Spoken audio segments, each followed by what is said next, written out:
మధ్యాహ్నం ధనుర్మాసం వచ్చిందంటే చాలు అందరూ గోదాదేవి అమ్మవారికి విష్ణుమూర్తికి మనం పూజలు చేస్తుంటాము.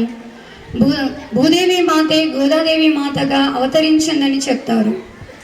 గోదాదేవి మాత ఒకప్పుడు విష్ణు చిత్తుల వారికి తులసీవనంలో తిరుగుతూ ఉన్నప్పుడు ఒక చిన్న పాప రూపంలో విష్ణు చిత్తుల వారికి కనిపిస్తుంది.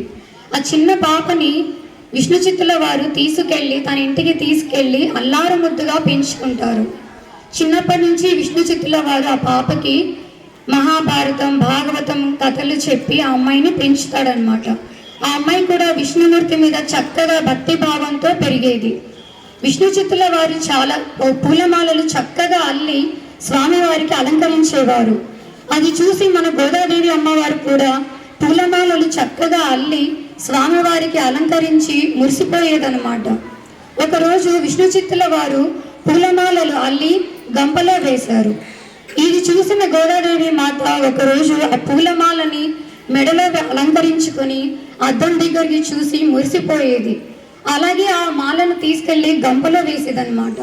ఈ విషయం తెలియక మన విష్ణు చిత్తుల వారు తీసుకువెళ్ళి స్వామి వారికి అలంకరించేవారు. అప్పుడు మళ్ళీ మరుసటి రోజు కూడా మన గోదాదేవి అమ్మవారు అదే పని చేస్తుంటే విష్ణు చిత్తుల వారు వద్దని వాదించాడు. అప్పుడు ఆ రోజు రాత్రి విష్ణు చిత్తుల వారికి స్వామివారి కలలో కనపడి తను ధరించి విడిచిన మాలలే తనకు ఇష్టమని అవే తనకు సంతోషాన్ని ఇస్తాయని చెప్పారు. అప్పుడు విష్ణు చిత్తుల వారు గోదాదేవి అమ్మవారిని చాలా గొప్పగా చూసుకునేవాడు. ఒకరోజు మన గోదాదేవి మాత యుక్త వయసుకు వచ్చేసరికి విష్ణు చిత్తుల వారు ఎలా పెళ్లి చేయాలి తనకి అని బాధపడుతూ ఉండగా స్వామివారు తన కుమార్తెని వివాహం చేసుకుంటానని శ్రీరంగ క్షేత్రానికి తీసుకొని రమ్మని చెప్తాడు. మరుసటి రోజు అమ్మవారిని అందంగా అలంకరించి శ్రీరంగ క్షేత్రానికి తీసుకొని వెళ్ళి అమ్మవారిని తీసుకెళ్తారు. అప్పుడు అమ్మవారు గర్భగుడి ఆలయానికి వెళ్ళి స్వామివారిలో ఐక్యమైపోతారనమాట.